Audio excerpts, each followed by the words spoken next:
Культура гэта новы сектар, і гэта сапраўды вынік адвакацыі беларускіх дэмакратычных сілаў, што праекты падтрымкі беларускіх фільмаў, кіно, мастацтва, выставы, фота, яно таксама часткова субсідуецца з еўрапейскіх грошай.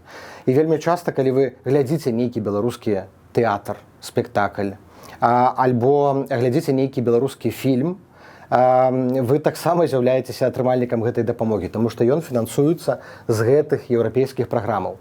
Вядома, культура для нас прыярытэт, таму што яна ўмацоўвае беларускую нацыянальную ідэнтычнасць, і нашы еўрапейскія партнёры гэта выдатна таксама разумеюць. Грамадзянская супольнасць вельмі важны сектар. Гэта хрыбет для ўсяго нашага руху.